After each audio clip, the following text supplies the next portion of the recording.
Smiling Faces, the podcast, is a Defiantly Me production. To learn more, visit them on Instagram at Defiantly Me Productions. She around for 2 years. Like, I asked her out straight up. Let me take you out on a date. She told me I don't want to date her. She's crazy. She is crazy. Can confirm. Correct, yes. But I went on and did my own business. Like, I was like, this, I'm going to go do whatever. Da, da, da, da. So I appreciate what you're saying about me, but I was about to sell the out, Jess.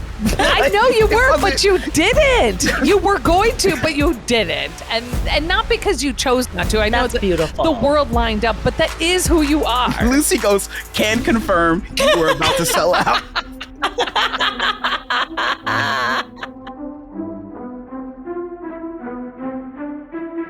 Welcome back to Smiling Faces, the podcast. I'm Victoria Dunn. And I'm Jess Anguiano, and we are the executive producers of Smiling Faces, our hit show about two girls who discover they're dating the same guy while working at a toxically positive spin studio.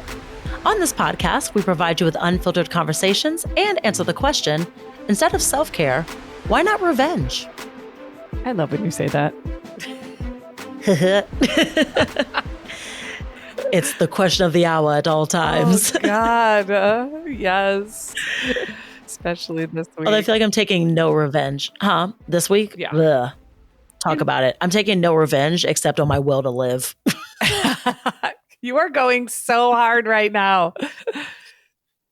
It's so bad. Although I got a very exciting email right before this of like, you've been officially added to... Whoa, Mike. It looks like you're in a rave. Mike, No, it's just Ray Phoenix. Just Ray Phoenix's interest. Guys, you know I'm watching wrestling every Friday night during this show. We know this. I mean, I am watching SmackDown as we speak on my TV above my monitor. So I do multi things. These videos are going to look... The videos are going to look crazy. They're going to look great. Party up in here. No, they're not. Yeah. Oh my God, they're going to look nuts. I like it. All right. But yeah, you are very busy. Yeah. You are and producing a television show or a web series. Yes, yes. Yeah. And I officially got added to the scheduling app that we use at the Legree studio in the trainers scheduling. So I was like, it's getting official.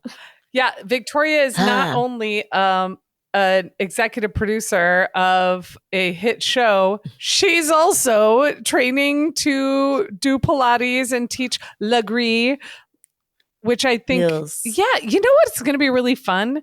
At some point, maybe we can host an event. And you can teach it. Yeah. We'll have to talk to the owner and be like, cool about this, which she does love me because I tend to draw the crazies. Love her. But you know what I was thinking? I tend to draw.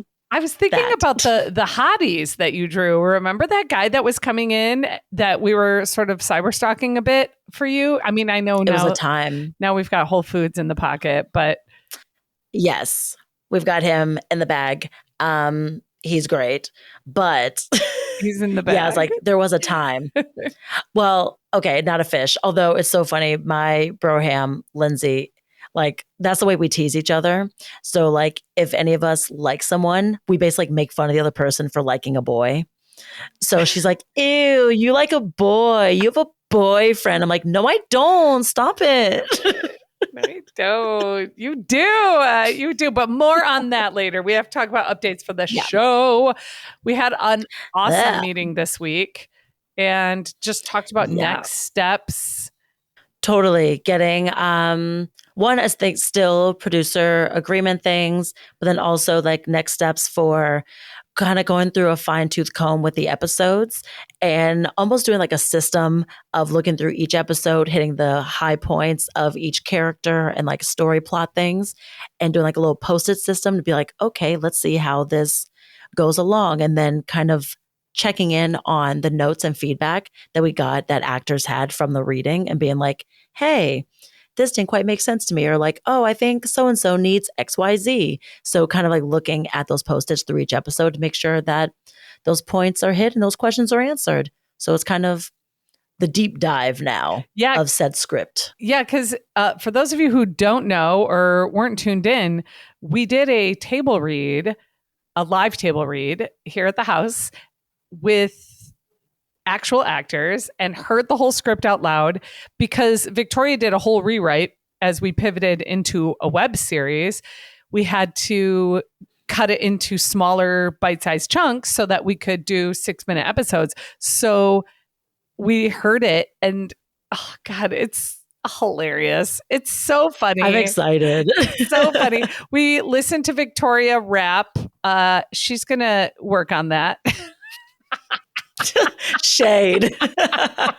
I was really thrown on the spot and I expected to have someone doing it with me, but then I realized, hey, let's not make the actor who was stepping in for the person playing the opposite lead of me, let's not make her on the fly rap. Right. So I took that on by myself and it was a time. It was a solid. That was a freshly written rap. Yeah, solid C+ effort. I would. Damn. Here's what I did. I turned to Victoria. It was like after the reading, after everybody left, and I was like, listen, but like you can rap, right? Like I just want to make sure you didn't write something in here that you couldn't do. I can do it. It was a fresh rap. And that was my first time saying it literally out loud. Yeah. I had to ever. It was funny. But I'm also hard-headed. Yeah. I would write myself going like, I don't know, being a fencer or doing like, what's that fancy horse stuff? Polo? Where like stag, star. Dressage? What's that called? Dressage? Yes, dressage. I would write that into a script. And be like, and then my character does dressage. I would love to see you write that into a script. I have to tell you, the first script that I ever wrote, I was bored. I was working consistently in Denver, making good money, supporting my family, just really, really successful as an actress. However, all the parts I was playing were really the same note, same thing all the time, which is how you make money. Once you kind of find the pocket of your brand, that's how I made my money. I worked as the working class woman and was constantly being cast in like diner waitresses and Walmart cashiers and such, which was great. However, it was really boring. And I thought, I want to do something more exciting. So I partnered with this gal and we wrote a 4-person scene. And in that scene, my character continued to have fantasies. She was me. She was just kind of like a regular gal, you know, middle America, kind of just a simple gal, married. And I wrote that she'd have these fantasies where she's scaling the sides of buildings and like racing around. Like there was this whole scene where her mailman turns into a spy and she jumps in his van with him and then they race around the city. So I wanted to get footage of myself playing these sort of out of the box, out of the brand characters for myself. It was so much fun to write. It was my first web series that I produced. It was a blast to shoot. And it was kind of like how I started in producing and writing because I was bored and I always said, I want to write stuff for myself as an actress that is totally out of my wheelhouse. And I love that you did that. Although I don't think rapping's out of your wheelhouse. I have sung karaoke with you. You're a rock star. Thank you. Now that I will do. I'll throw charisma at the problem any chance I get. Now day. Singing is a whole other thing because I definitely did a sketch just for fun. I like wrote a thing. I forget what song. I always like to map over songs, which I don't know. I think that's like maybe a cheat sheet for me. You got like a Weird Al Yankovic thing going. Basically, yeah. Because I was upset about saying like all these girls like getting flued out, and I was like, can't average girls get flown out too? Must it only be baddies? And so I did a whole song about like wanting to be flued out as like a regular girl. And I remember I recorded it with friend to the show, friend of the pod, Brick, because he does those kind of parodies all the time. Yeah. And as I was at his place recording it, he was like, so you wrote a sketch where you solely sing? And I was like, correct. He goes, you don't sing. I was like, don't I? don't I sing? But haven't we learned anything from RuPaul's Drag Race? Those drag queens get on there and they don't sing, but they do sing. They just do it. Right. And it's amazing. Nobody cares if you can sing well or not, as long as you do it with charisma. As you said, throw your charisma at it. Exactly. I'm always in my Veruca Salt era, which is, who says I can't? I want the world. I want the whole world. Yes, like, I'll make it happen. And I've seen you do it, and I've seen you do it brilliantly. I wouldn't say that you can't sing. I think you can sing. Thank you. I tear it up when I go with, again, projecting forward, when I go with Whole Foods to karaoke. Mm-hmm. I really am like, the stakes couldn't be lower. Let's go. Let's go.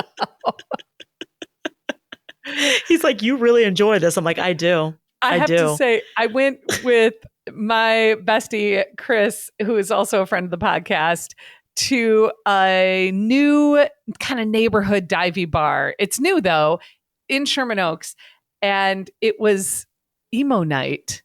And they were doing emo karaoke. And it was really fun at first. And then I was like, we got to go. I can't listen to this anymore.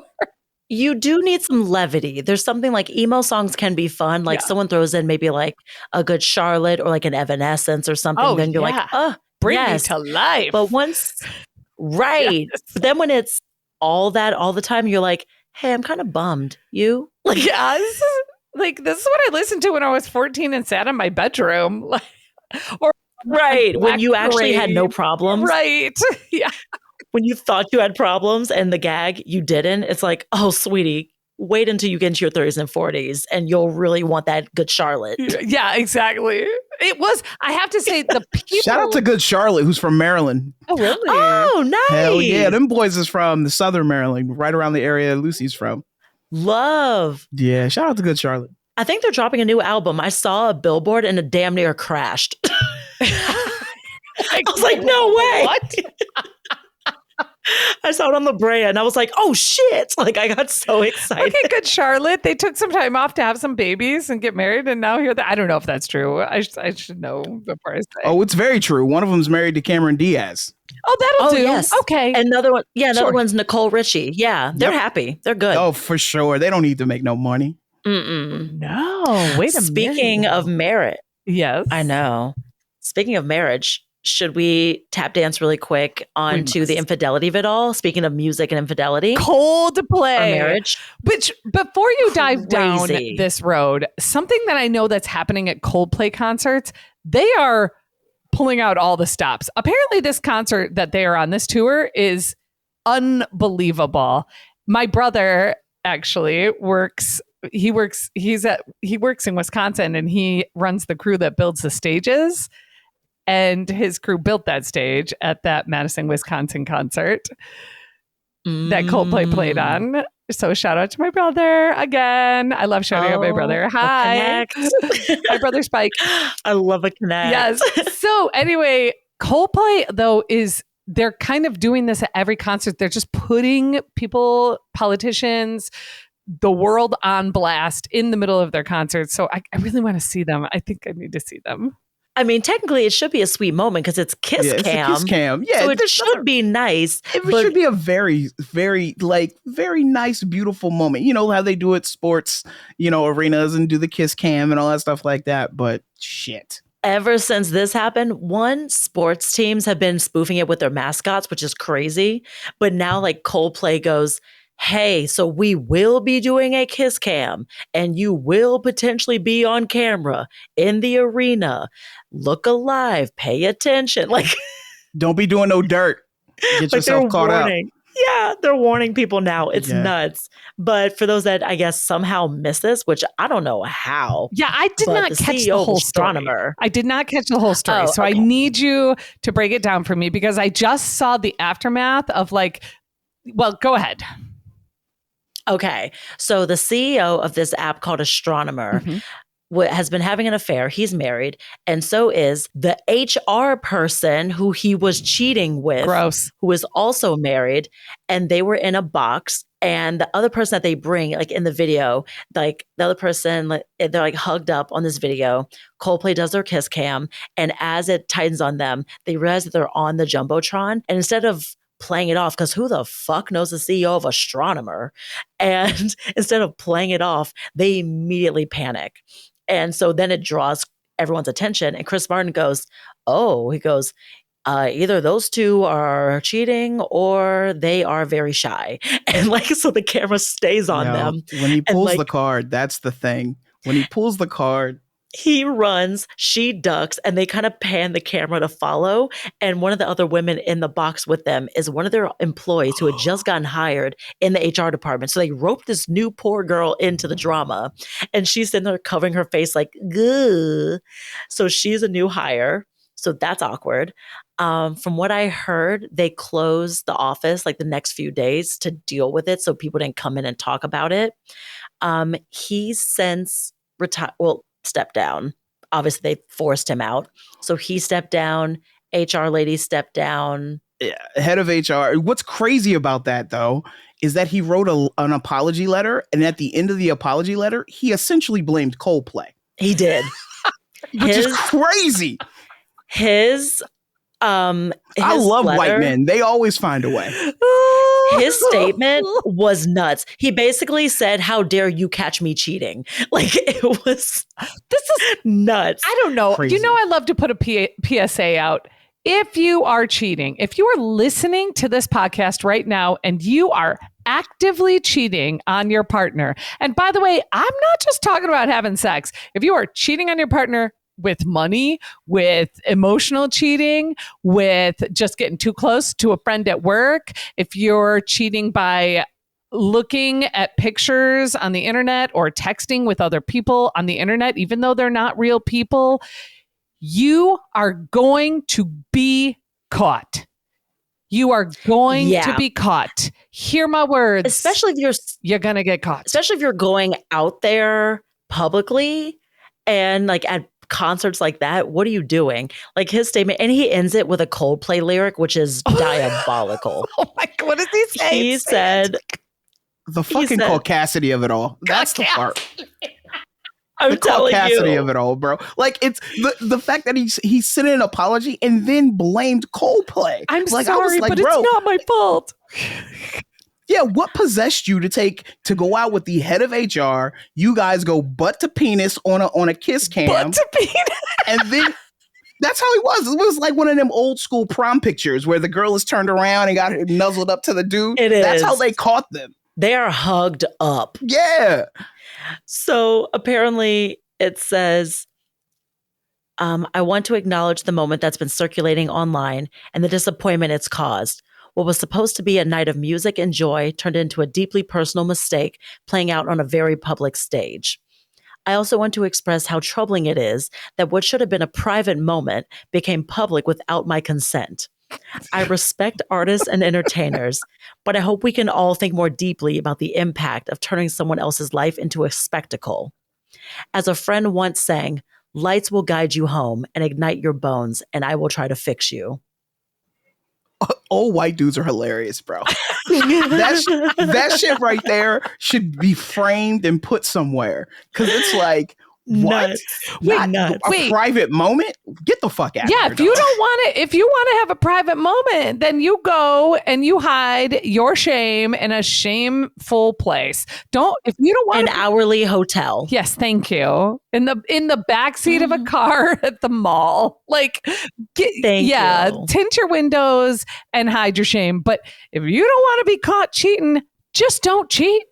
Don't cheat. Don't cheat. Don't cheat. I know you're filling a hole inside your soul, but you just got to know you don't love that person, because if you love that person, you wouldn't make them the other woman or man. If you love that person, you would break up with the person you're with and you would be with the other person. Like, and I know that's so black and white thinking, but the truth is you and I have both seen it so many times. Don't cheat. Right. Fix your brokenness. It's okay you're broken, but get out and get some help, because you're going to get caught, which technically, let's be honest, that guy wanted to be caught. That's why he's in a box with clearly. his other employee. Right. Why would you drag an employee into it? That's nuts. With the head of you and the head of HR, you're the CEO canoodling in a box with another HR employee that you just hired. Come on. Like, right. And then what you're doing is you're staring all the other employees in the face and daring them to say something. Because now you're making them all culpable. Yeah, the audacity of it all. And I just love that he got caught at a concert. You know what, bro? It's gorgeous. I love that he got caught at a Coldplay concert. And I will constantly throw shade at anybody who's so dramatic that they quote any kind of song lyrics post 18 years of age. Like, no, sir. For sure. No, sir. It's giving AOL Instant Messenger. Oh, I quote songs all the time. I quote songs and movies. No, so you know what? We're not talking. I'm not talking about quoting them for funsies. I'm saying using it as a point of deep respect and introspection. And did he say as a good friend once said? So is he saying he's friends with Coldplay? He did. He's implying it. Yeah. Which even this, like, Mike, in fairness, when you post song lyrics, you're not doing what the Read lovingly calls an iOS press release, where like a celebrity gets in trouble and writes an apology in their notes app and screenshots it. Yeah. That's not what you're doing. So I'll allow it from you. I'm also not going to go to a concert, get caught on a kiss cam. Well, that too. Booed up with another woman. It's just not going to happen here, bro. Well, it wasn't going to happen regardless. I'd be booed up with a pizza more than a woman. Which, right. Now, the other piece I love, which I've now in my digging has not been able to be verified that this actually happened, but every fiber of my being wants this to be his future ex-wife's statement because it is so smiling faces coded. May I? Please proceed. You found this on the internet. It seems to be a letter from the future ex-wife of this man who was caught cheating. Allegedly. Please. Allegedly. Yes. That's the word right there. Allegedly. Listen, this is her letter. That is correct. Keep it clean. Let's keep our noses out of it. Go ahead. So this potentially badass bitch said, "It has come to my attention, and apparently to the attention of half the internet, that my husband, Andrew Byron, has made certain choices, public ones, under stadium lights during a Coldplay concert, a venue not typically associated with infidelity, but here we are. Let me be perfectly clear. I am not issuing this statement in defense, nor in heartbreak. I'm issuing it in power, in precision, in silk gloves and sharpened wit. I will not be engaging in performative forgiveness, nor am I interested in the optics of grace. What Andy has done is not just humiliating, it is banal, common. A man of ambition brought down by his own astonishing lack of imagination. I have retained counsel. I have reviewed holdings. I have reallocated what was once ours into what is now very clearly mine. I am not spiraling. I am ascending. And while Andy may have quoted Coldplay in his statement, I will simply say, when the lights went out, I saw everything clearly. To those who expect tears, I don't cry for clowns. I schedule, I document, I rebuild. This is not revenge. It is refinement, and he will feel it in the silence that follows." Whew. Says, I want it to be real. From the heart of a woman, every woman and man. The way I quivered. Every person quivered when I read that. Every human betrayed by someone who said, "I love you." Whether it's real or not, that speaks from the soul of somebody that's been. If I could be sexually turned on by a statement, it was that one. You can be, and you were. Thank you for that. Thank you for that. Listen, my little project manager heart just fluttered when she said, "I schedule." I was like, "Yes, queen. Yes, you do. Right. Yes, you do. Schedule your shit. Claim your power." Thank you. Between that, the silk gloves and sharpened wit, I was like, "Bitch, yes, do it."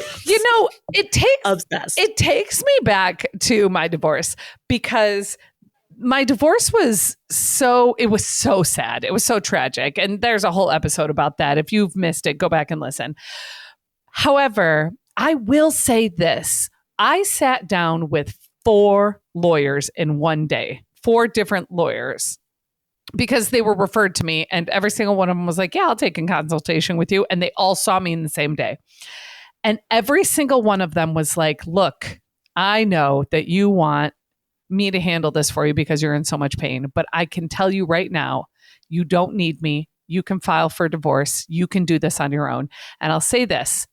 When I got home and I downloaded the divorce papers, because my ex-husband had said, there's divorce papers in the mail, and he was lying the whole time. So based on the way he was treating me, I was like, oh no, I have to leave this person. So I downloaded these divorce papers and I read through them. And with every page I read, it was that energy. I schedule, I organize, I claim my power because I could execute. I was like, all right, I'm going to read this page and I'm going to fill in the information, and I'm going to read this next page and fill in the information. And because I could take those tiny baby steps and just fill in one line at a time and then come back to it after, go sit and cry for a little bit and then come back to it, because I could take those steps, that helped me get through and grab my power and get in a U-Haul and drive. Well, I had a friend drive me out to Los Angeles and rebuild my whole life. So get scheduling, Megan. Ooh. Fill that Google Calendar. I'm saying, block your time. With the gloves. Get your things. Get your assets. Get everything. Ooh. Yeah. I don't know what astronomer does, but get them. Get them. Take every dime. And here's the fun thing about taking every dime. It's hers. Half of it's hers. Right. Because I'm sure she was there while he was ideating that company or something. Oh, sure. And it is half hers because that's what marriage is about. I'm not saying fundamentally that I believe that, just because you get married. But if you choose to get married, that's the whole deal. You share it all. That's the point. Yeah. Including your embarrassment in front of millions of Americans during a Coldplay concert. You also sign up for that. Yeah, which the way I'd be like, ooh, and this is where I'm like, look at what this guy did. Right? I will throw you under the bus so fast, sweetie. You don't even know that was behind you. Nope. Like hot potato. Not my. Sam, as the lone married person here on this podcast, like I saw that situation, I was like, fuck. Like this guy, what are you doing, bro? Like, because also, like, yeah, you use your brain, CEO. Use your brain. It's messy. Obviously, you felt. Yeah, it fucking is messy. It's messy. Like it's too damn messy. Yeah. I love, which that's the gag too. Not. Mm-hmm. Oh, I love the line where she said, "What'd she say? Something about being unoriginal." That wasn't the word, but she said it was banal, common, basic. Common is such a read. Oh, cheating is. It really is though. Rise above. Especially with a coworker. That's why even when you talked about your ex-husband, I was like, really? You just turned to your left and found a bitch? Like, grow up. Yeah, don't shit where you eat, bro. No.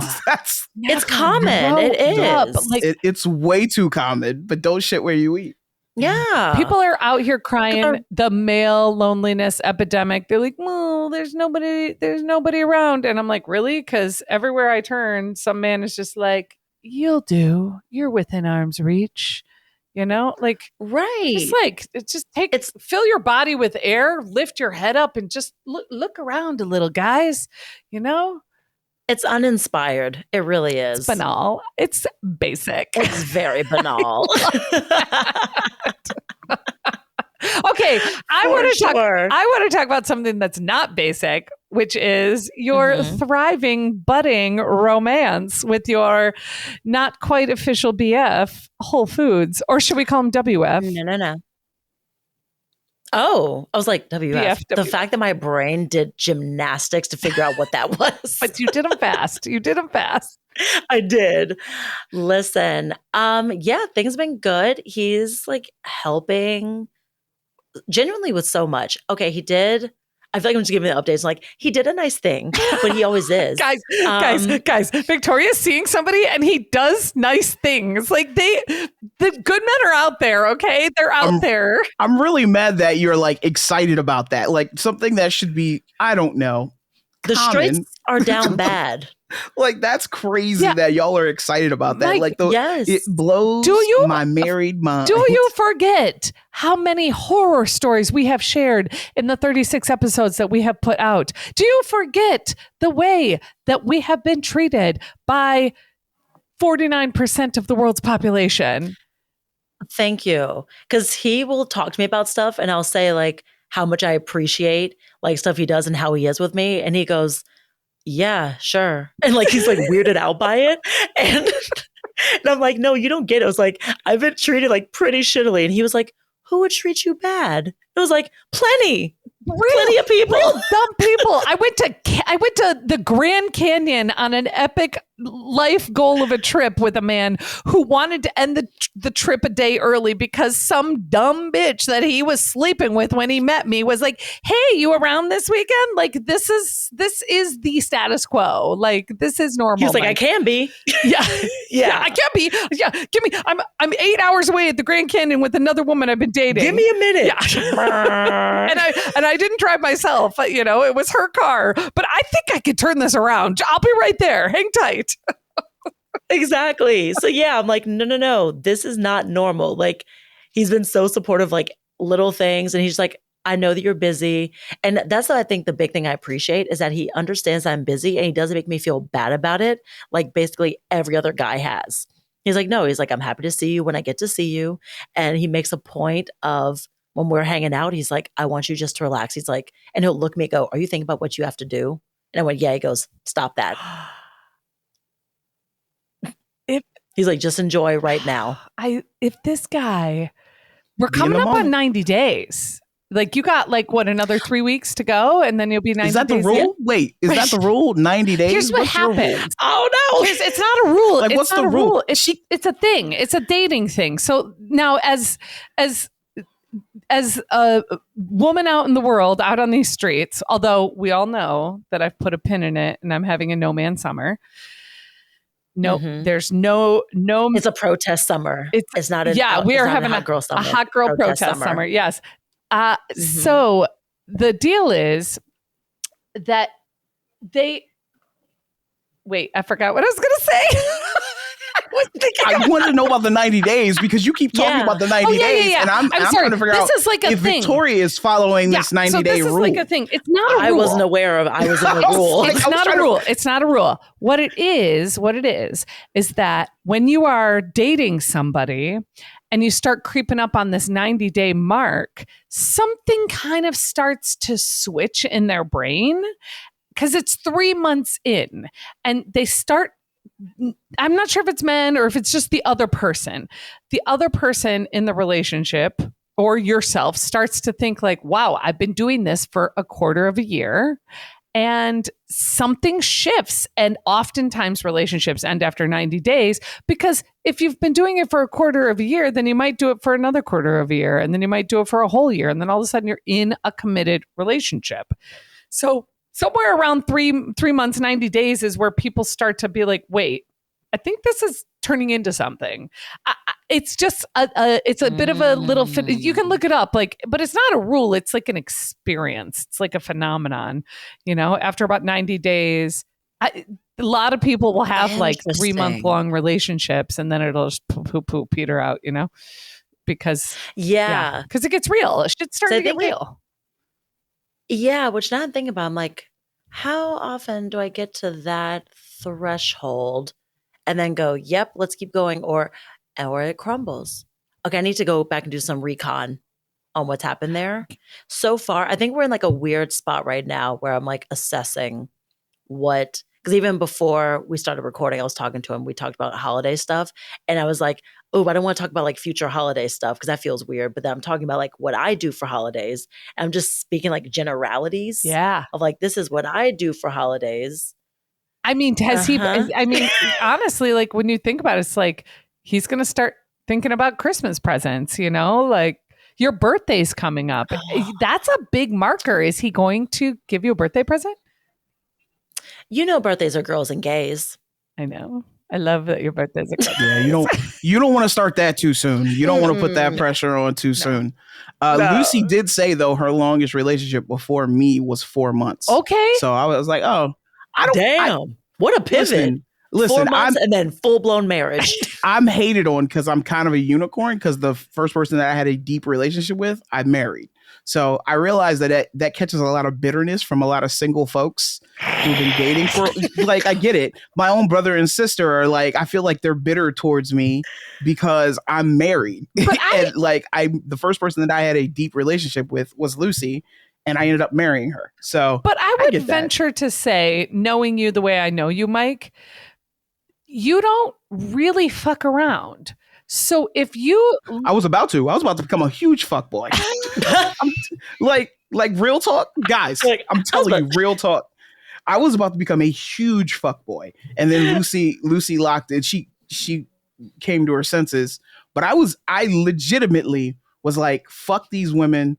I ain't got time for them. They don't want nice guys, and I was about to just become a whole ass fuckboy. I was gonna be like, yeah, I'm fuck whoever. I went to homecoming, the homecoming that we hooked up at, her and I. Yeah. I went there to have sex with someone else. Legitimately. Lucy was not on my bingo card. Yeah, so like, sure. But to my point, the thing that I know about you, Mike, is that, like, sure, you had aspirations of being a fuckboy. The deal is, what I know about you. Sorry, aspiring to be a fuckboy is crazy. I think that could be the title of your memoir. Right. Aspiring fuckboy? Aspiring fuckboy. The aspirations to be a fuckboy. Yeah. Oh my God. But that's fine and dandy. But the kind of person that you are is that when you lock in on something, you're not leaving until it comes home with you. Like, you don't mess around. You are an all-in kind of person. You don't have you're not flippant. You're not casual. You're like, oh, we're doing this? Let's fucking go. And that is, so it doesn't surprise me at all that when you met Lucy, like, I bet you've met dozens and dozens of other women that you're like, But when you saw Lucy, it was like, oh, it's go time. I believe that. And I know she had her, what did you say? She fucked around for 2 years. Yeah, that's why I almost became a fuckboy. I'm going to be honest with you. I believe you. Like, she fucked around for 2 years. Like, I asked her out straight up. Let me take you out on a date. She told me, I don't want to date her. She's crazy. She is crazy. Can confirm. Correct, yes. But I went on and did my own business. Like, I was like, fuck this. I'm going to go do whatever. Da, da, da, da. So I appreciate what you're saying about me, but I was about to sell the fuck out, Jess. I know you were, but you didn't. You were going to, but you didn't. And not because you chose not to. I know that's beautiful. The world lined up, but that is who you are. Lucy goes, can confirm you were about to sell out. I'm going to be honest with you. Knowing what I know about Grammy Kate, I don't know if that go down real well with your family. I think Grammy Kate will be upset. Listen, I don't. One thing you need to know about me, I don't give a fuck what my family thinks. I do. Nice. So I will look my beautiful grandmother, 94. She was 94 last weekend. Shout out to my grandmother, 94. Yeah, 94 or whatever. But the one thing I do me every time. I don't give a fuck. Listen, what they say. I understand. So when I tell you I was about to really sell out, I was really about to sell out. I understand that you don't give a fuck about your family, except for you, Bonnie. We love you, Bonnie. Keep listening. Yes, stay tuned in. We love you. We're thinking about you. We're sending all our love and joy to your heart. She loves me, but she knows the deal too. I've been here for 15 years. She know the deal too. Oh my God. That's right. Oh gosh. All right. Well, listen, that brings me to my favorite part of the show. We have got to kick off our smiling faces moment of the week. So I got to know, what are you guys grinning and bearing it through this week? Victoria? Woo! Yeah, circling on the training for Legree certification of it all, being an instructor, trying to fit in my obligations for that class is fully whooping my ass. And there was a day where I was so tired. I genuinely can't recall the last time I was that tired, where I was up late. I drove, so I have to go to 3 different studios in the morning sometimes to like do my obligations. So I drove to the furthest location in Marina Del Rey. I took a class at 5 a.m. I left from that studio because there's only certain locations and certain instructors I can observe. So then I drove into another location, observed that instructor, then drove to the next location so I could shower to go into my normal 9 to 5 job. And somewhere in between the end of observing and on the way to shower, I was so tired. I actually was at a red light and almost fell asleep. Girl. So I did a long blink. And I just sat there and I had something stirred me awake and I was like, oh no. So I slapped myself across the face because we're doing it. And then I got in there. And as soon as I walked into the studio, the girl that works there goes, oh no. Like she saw my face and she was like, are you just here to shower? And I went, and like kind of mumbled some sounds. And she went, okay, go just go stand in the shower. Maybe that'll help. It kind of did, but I might as well have like free-based caffeine the rest of that day. Like I was taking espresso shots and coffee all day, but I've never been that tired. I folded at like 11 a.m. You're just like done. I was so tired at 11. Yeah, because I'd lived a full day. Yeah. Before that time. Yeah, that's like 6 hours of work, 5 a.m. to 11. Yeah, that's enough. Yeah, you can call it quits. And then you stayed at work until 5? Correct. I stayed until 5, and then that was Tuesdays. Then we and then I drove down. We had our meeting. Yeah. You're all right. So I did like a 4 a.m. to 10, 11, 9 p.m., 10, and then went home, showered, went to bed. Yeah, that was a dark day. And I had the caucasity, as Mike likes to say, to turn to these two when we were meeting and being like, it's 8:45. I'm done. I'm going to bed. I'm very tired. Goodbye. And Victoria was like, word? Sure. Sure. You tired? Sure. You're tired, girl. Okay. And I was like, I'm tired. I'm going to bed.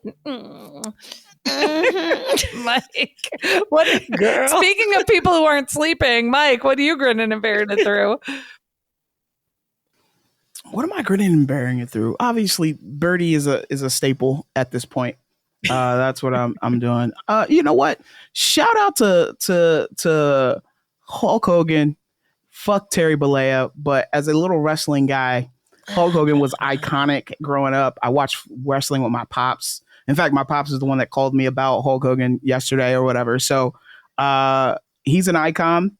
WWE and the wrestling business wouldn't be what it was worldwide like it was if it wasn't for him. So, you know, I know he got some shit. Problematic. But some shit is a racist rant. But Problematic. okay, I know he's got some shit. He tap danced on the hard R. He did. He was like, he did.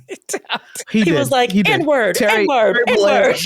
Yeah, Terry Bollea is a piece of shit, but Hulk Hogan, for what he did for the business, this is why people get paid what they do and why they're being treated better than they ever been in the business. So you can't argue the impact.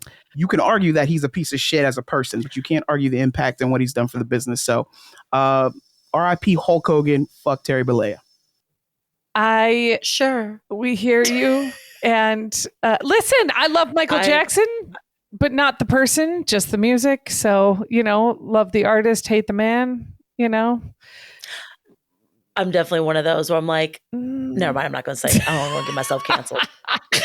Well, I'm grinning and bearing it through an injury. That's right. Your favorite weightlifting gal pal pulled some sort of quad muscle and yeah, just limping around, short-strided, can't lift. I was doing front squats. I put too much weight on. I got ahead of myself. It felt good, but 2 days later, couldn't walk around. So, you ever walk backwards on a treadmill? That'll help. Oh, that's a great idea. Yeah. Walk backwards. Because I had ACL surgery. Walk backwards on a treadmill. It'll help with your knee. Okay, so it's what I found out is that it's quadricep tendonitis, which is basically volleyball players get it, or like basketball players when you do a lot of jumping. I'm not jumping that much. I mean, a couple bucks jumps in my CrossFit class. Okay. But let's be honest, they're step ups. And the problem though is that I was doing the front squats weighted with the barbell and I was pushing it because I felt good, but dang, it hit hard. So that's what I'm smiling and grinning and bearing it through, is that I injured myself again this year. And then also bloodshot. I got like what do you call it when you break a blood vessel in your eye? So that's been weird. It's like moving around. Yeah. Bloodshot. Yeah. So it's like a little, good for you. Just like the right side is not functioning this week. And so we're just grinning and bearing it through it. Thanks for your love. The right side of your body. Yeah. Yeah. Yeah. Damn. Casual. Yeah. Casual. The whole right side of my body just giving me hell. Oh my God. At least it's one side. Exactly. Okay. Tell people where they can watch you, because you have a show coming tomorrow. Yes. So tomorrow, August 2nd, we have our standard words. Oh no. Improv. Whoa. Improv show. She's doing fine, folks. She's been up since 4 a.m. She's done 14 Legree classes, worked a full day's work, and is recording a podcast and producing a show. She's doing fine, guys. Right. What have you done? She's doing great. So, tomorrow, August 2nd, 7:00 at the Broadwater Theater. Enjoy some improv with the affirmative reaction, where you will see my team, the Idris Elbas, as well as the men's team, which is the Regina Kings, do some improv. It's always a fun time. We always have a little kiki.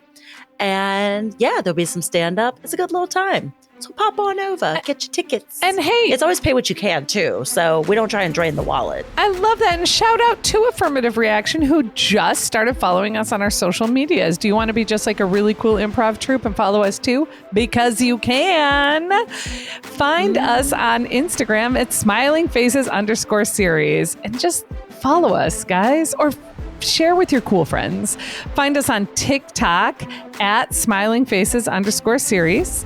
You can also find us on Facebook, because we're here for all age ranges, at Smiling Faces Series, no underscore. And then, of course, we're on YouTube, because we're cool like that. www.youtube.com/@Smiling Faces Series. We also have an official website. It's smilingfacesseries.com. Make sure to go on there and sign up for our newsletter so you get all the latest and greatest about what's going on with the show.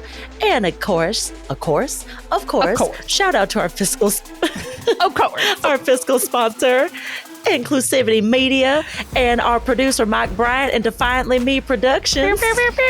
We sure do love him. We do love our producer Mike.